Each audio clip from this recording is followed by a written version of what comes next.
Hello and welcome to another Common Core Algebra I lesson by eMathInstruction. My name is Kirk Weiler, and today we're going to be doing Unit 4, Lesson 2 on unit conversions. Before we start this lesson, let me remind you that you can find a copy of the worksheet that goes with the video, along with a homework assignment by clicking on the video's description. As well, don't forget about the QR codes at the top of each page. Those QR codes allow you to get right to this video by scanning them with either your smartphone or a tablet. All right, let's begin.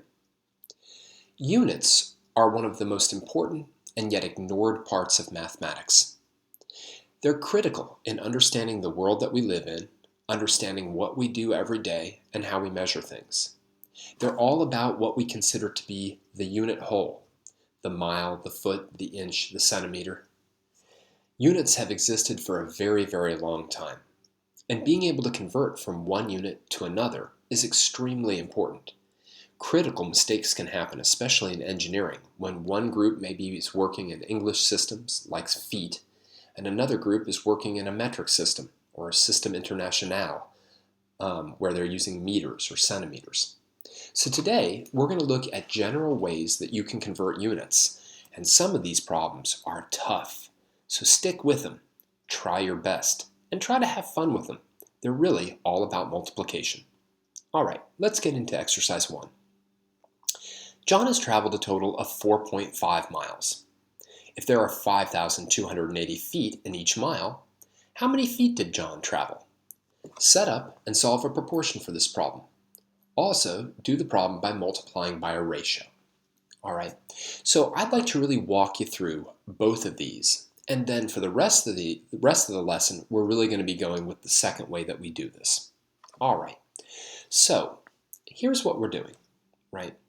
To do this problem by using a ratio, what we would say is that there are 5,280 feet in 1 mile, right? Setting up a proportion from the last lesson, we now have x feet, let's say, divided by 4.5 miles. Okay, cross multiplying, and what we get is 1 times x, which is x, and 4.5 times 5,280, and that tells us, because I can't do this in my head, I have to do a little cheat sheet, is that he's traveled 23,760 feet. Now that's a perfectly good way of doing it, but it's too slow. When we know that there's a proportional relationship between two quantities, and by the way, this is very important, all right? Proportional relationships typically exist when two quantities are 0 at the same time. So if he's traveled 0 miles, he's traveled 0 feet, right? Makes sense. Watch out, things that may seem proportional maybe aren't, like Fahrenheit and Celsius. 0 Fahrenheit doesn't correspond to 0 Celsius. They are not in proportion to one another. So let's look at how we can do it with multiplication, because this is extremely important for future science courses, future work we do in math. This is how we're going to do it. We're going to do 4.5 miles. And what we're going to do is we're going to multiply by a ratio. Okay, and that ratio is going to consist of these feet and these miles, two things that are equal. I'm going to put the 5,280 feet in the numerator, and I'm going to put 1 mile in the denominator. And here's why. Units in the numerator, and these really are in the numerator, I can just put a 1 here. Units in the numerator will cancel units in the denominator, all right, leaving me with the desired unit. Okay, so if you're ever wondering, well, why didn't I put the 5,280 feet in the denominator? It was because I wanted to be left with units of feet in the numerator. All right, I wanted the miles to cancel out. So I had these miles in the denominator, they canceled. Now I just have 4.5 times 5,280 feet, which again gives me my 23,760 feet. Let me just make sure that's right, and it is. Okay, so every time we want a unit to cancel, we're going to multiply by a ratio, and we're going to want to make sure that things in the numerator cancel things in the denominator. That's going to be our big piece for today. So I'm going to clear this out, and then we're going to get a lot of practice. All right, so pause the video if you need to. Okay, here we go. Let's move on, and I think I'm going to go back to blue. I like the red. It's got some zing to it, but blue is a little bit kinder of a color. All right, there are exactly 2.5 centimeters in each inch. How many centimeters are in 1 foot? Show the work that leads to your answer. All right, well, one thing that you should know is that there are 12 inches in every foot. All right, so here's how I'm going to do this. I'm going to actually do it with a double multiplication. I'm going to take 1 foot, which is what I'm starting with, and I'm going to multiply it by 12 inches divided by 1 foot. Okay, 12 inches in 1 foot. The feet cancel. I now have inches. Now what I'm going to do is I'm going to multiply by 2.54 centimeters in 1 inch. And now the inches cancel. What am I left with? My desired unit, the centimeter.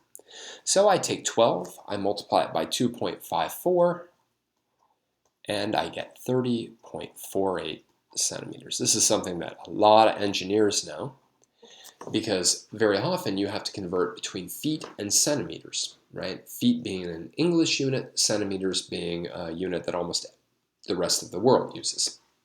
We use it a little bit. All right, but that was pretty easy.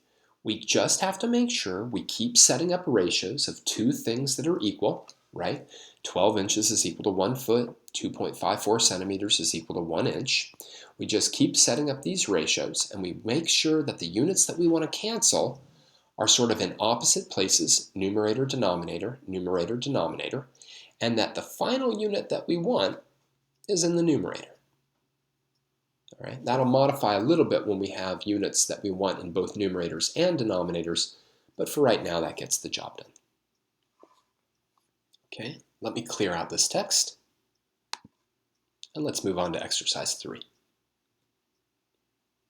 All right, a bathtub contains 14.5 cubic feet of water, right? So a volume, cubic feet. If water drains out of the bathtub at a rate of 4 gallons per minute, then how long will it take to the nearest minute to drain the bathtub? There are 7.5 gallons of water per cubic foot. Show the work that leads to your answer. All right, so the real problem here is that we don't know the volume of the bathtub in gallons. If we did, then that 4 gallons per minute would be helpful for us, but it's not right now. So let's get the volume in gallons. All right, so here we go. We've got 14.5 cubic feet. I'm going to write that down like this. You should be aware of those units. Times, what do we know? 7.5 gallons per 1 cubic foot, right? Those units cancel, and what I find is I find the volume of my bathtub as 108.75 gallons. Right, 108.75 gallons. Now, hopefully what I should feel comfortable with now is, let me let T equal the time to drain. All right, T is the time to drain in minutes. Then if I take my 4 gallons per minute, right there, 4 gallons per minute, and I multiply it by how much time it's been draining, right, that tells me how much it's drained in gallons. If I now set that equal to 108.75, right, the amount of gallons I have to drain, I should be able to find out how much time it takes. So I'm going to divide both sides by 4, and ultimately, this gets ugly. It's like 27.1875. I have to cheat, right? And it says round to the nearest minute. So that's going to be 27 minutes. All right. It takes about a half an hour to drain this bathtub. Seems like It's either a really big bathtub or it's draining pretty slow. One of the two. I think it's kind of a big bathtub. All right. This is important though. Very often we're given information, such as in this problem, that doesn't mesh well together, right? So the volume is in cubic feet, but the rate is in gallons per minute, right? So we have to do that conversion, okay? And that's where units are really quite important. You know, in real practical problems, almost every number that you're working with has units associated with it. They're not just numbers, right? So if I'm traveling a certain distance, I can't travel 15. I can travel 15 feet, 15 miles, 15 yards, 15 centimeters. But I can't travel 15, right? So units are absolutely critical. I'm going to clear this one out, and then we're going to do a ripper, one that's quite challenging. All right, here we go. Let's take a look. This is one of my absolute favorites. The mile and the kilometer are relatively close in size. I don't know if you realize that, but 1 mile and 1 kilometer aren't too far off from one another. I think that's why a lot of times if you're a track and field runner and you kind of watch track and field, you'll see that sometimes people will run the mile and sometimes they'll run the kilometer, right? Or otherwise known as the 1,000 meters, okay? The question here is, can you convert 1 mile into an equivalent in kilometers? So how much is 1 mile worth in kilometers? Here's what I'm going to give you. 2.54 centimeters in an inch, you knew that.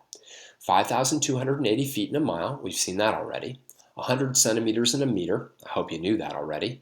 And 1,000 meters in a kilometer, I also hope you knew that. All else you should be able to do for yourself. Round your answer to the nearest tenth of a kilometer. This takes a lot of multiplications, but you can do it. So what I'd like you to do is I'd like you to pause the video and see if you can get through this. By the way, if you want to check your answer, of course, it's very simple. I'm sure you've probably done this before. To go into something like Google or Bing and type in mile to kilometer and see what that conversion is. Now, don't do that to get the final answer. Do that to check your final answer. We're going to work through it anyway in a minute. All right? So go ahead and pause the video now and take some time.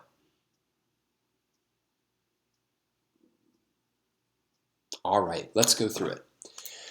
Whew, well, we want to get all the way from miles to kilometers. All right, it's going to take a little bit, but let's start. Now, what I always tell students, if you don't know what to do, do anything you can do. Well, one thing we can definitely do is convert miles into feet, and we're going to do that by multiplying by 5,280 feet divided by 1 mile. All right, great.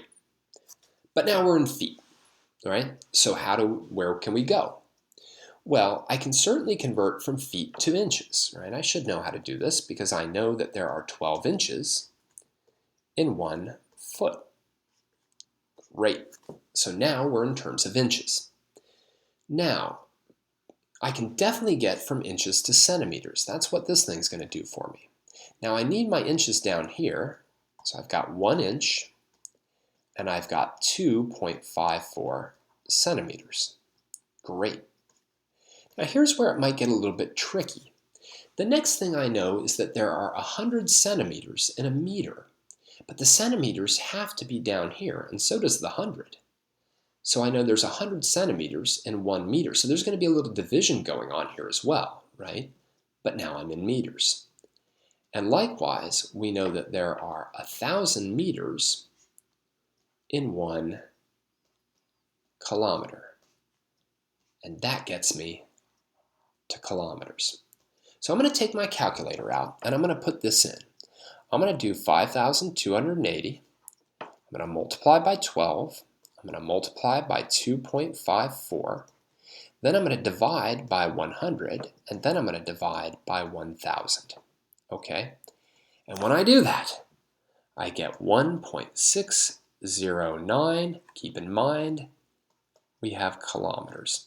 Rounded to the nearest tenth, 1.6. So they're relatively close in size, not too close. 1 mile equals 1.6 kilometers. All right? What a string of multiplications. Keep in mind that every single one of these ratios is one where the two quantities are equal, right? 5,280 feet is equal to 1 mile. 12 inches is equal to 1 foot. 2.54 centimeters is equal to 1 inch. 1 meter is equal to 100 centimeters. 1 kilometer is equal to 1,000 meters. And in each case, I made sure that my units canceled and left me with the unit I wanted, kilometers. All right, I'm going to clear this one out. Let's move on to the next problem. Okay. One interesting conversion is from a speed expressed in feet per second to a speed expressed in miles per hour, right? We sometimes think better in miles per hour because that's how the speeds of our cars are measured. You know, even my own son, who's only 9 years old, has a feeling for what it means to be moving at 45 miles per hour, 60 miles per hour, 20 miles per hour, right?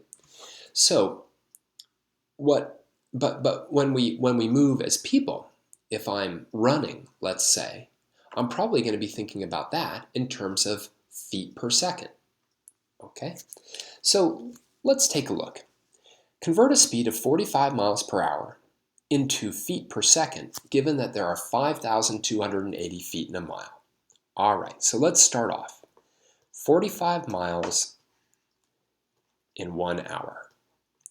Okay, that's what it means, what that word per means. Per always means divide. All right. Now I have to change this into feet per second, right? So I got to do two things. I have to do some multiplication to get the miles into feet, and I have to do some multiplication to get the hours into seconds. Let's take care of the miles into feet. That's not too bad. We know that 1 mile is equal to 5,280 feet. All right? So we've got our feet, no problem. Now hours, that's going to be a little bit tougher, right? We know that 1 hour, right, we need the hours up here because the hours are down here, is equal to 60 minutes. So that's good, that cancels. But we need seconds, not minutes. So now we know that 1 minute equals 60 seconds. And look at that, we now have feet per second.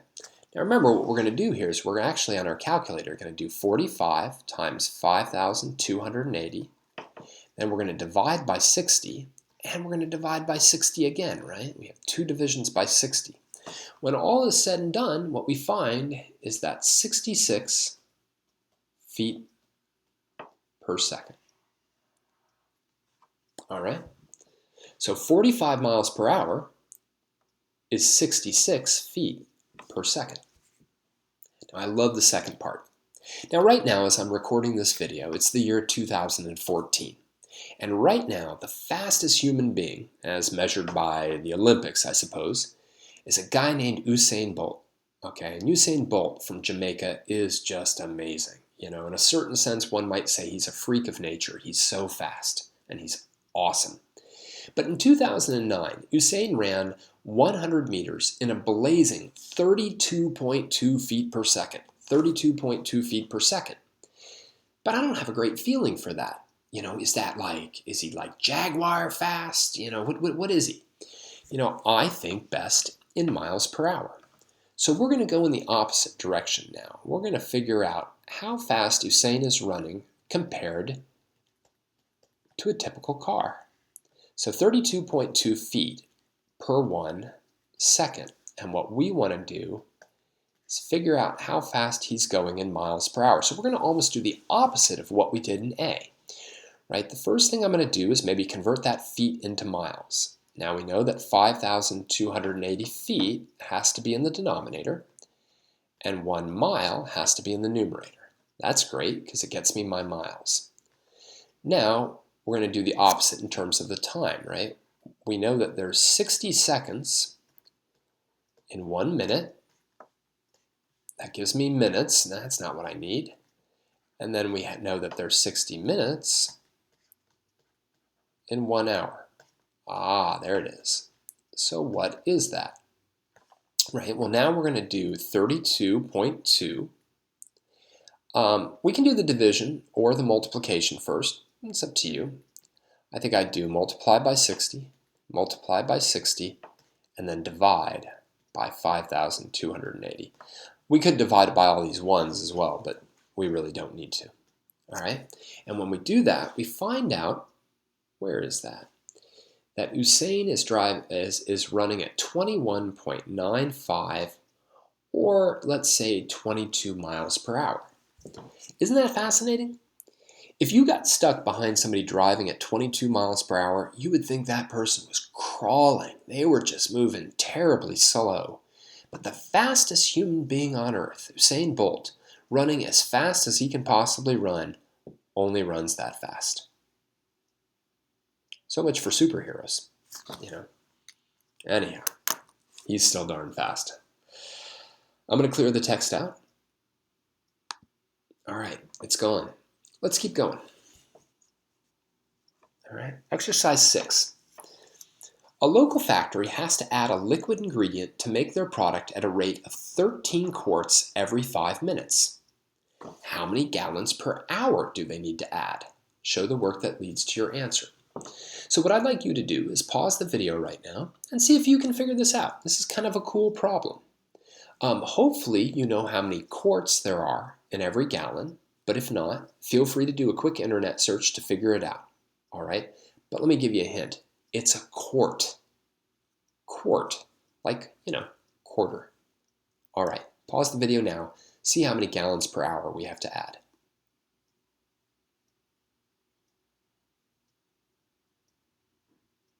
All right, let's work through it. Let's start with 13 quarts per, and this is important, not 1 minute, but 5 minutes. All right, somehow we have to get to gallons per hour. All right, well, you can do the quarts first or the minutes first. It's up to you. I'm going to take care of the quarts first. All right, what I know is that there are 4 quarts, that's why it's called a quart, per 1 gallon.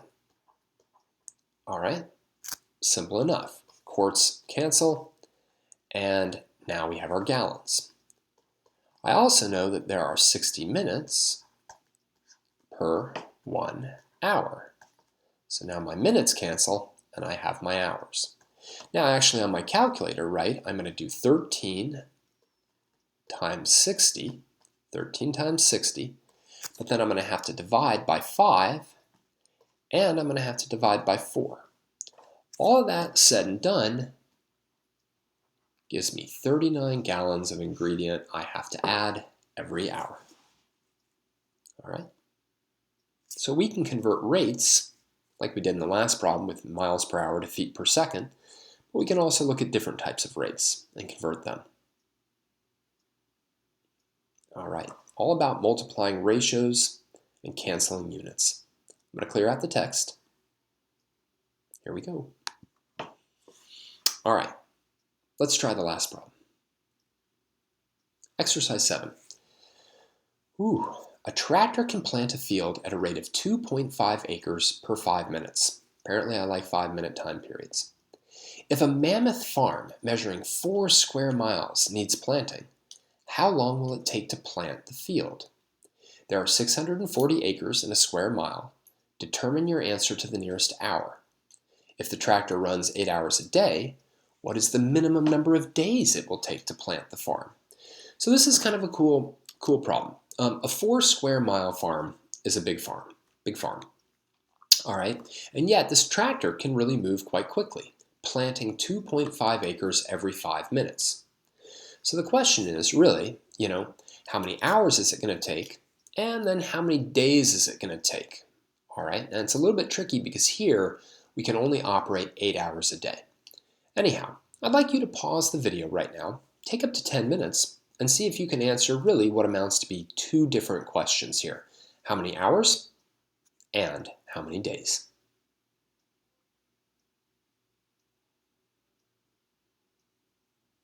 All right, let's work through it. Oh boy. So, what do we know? We know that we have 4 square miles. and yet the rate is in acres. So perhaps the first thing to do is figure out how many acres we have. We have 4 square miles, and we know that 1 square mile is going to be 640 acres. The acre is the typical area measurement for farming. Now I work that out and I find that that's 2,560 acres. That's a big farm, especially if you live in the East. In the Midwest or in the Great Plains, that might be kind of a typical farm, on the large side, but sort of typical. Now, what do we know? We know that we've got 2.5 acres per 5 minutes, right? So we can set up a proportion here. 5 minutes is to 2.5 acres as x minutes is to 2,560 acres. Right, so this is going back to just the proportional work that we did yesterday. Sorry, not yesterday, but in the last lesson. I always think about it in terms of days. So I'll get 2.5x is equal to 5 times 2,560. So 2.5x is equal to 12,800 by my calculation. Divide both sides by 2.5. And we get x equals 5,120. But 5,120 what? This is very, very important. We just found the time in minutes.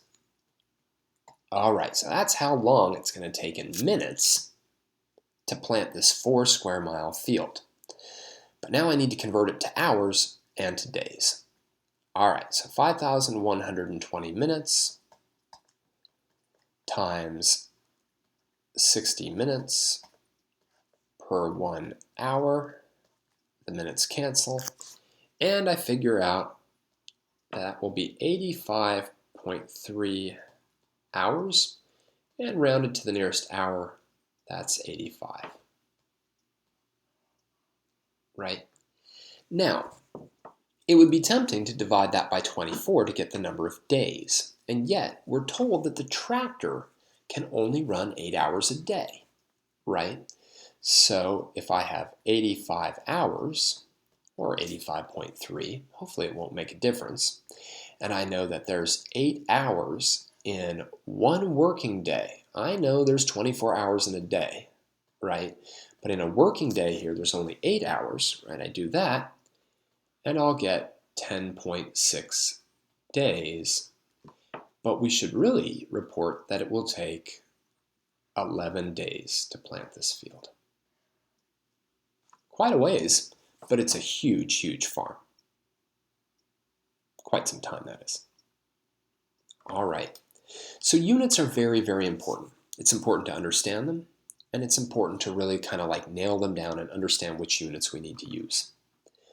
I'm going to clear this pretty complicated problem out. So pause the video now and write down what you need to. All right, let's finish up. So in today's lesson, what we did is we talked about units, their importance, how to view them, and how to convert them using simple multiplication by ratios of 2 equivalent quantities, like 5,280 feet per 1 mile. Right? You're going to get a lot more practice on this, obviously, in the homework, and then it's going to come up here and there in the course as we move along. All right. For now, though, I'd like to thank you for joining me for another Common Core Algebra I lesson by eMathInstruction. My name is Kirk Weiler, and until next time, keep thinking and keep solving problems.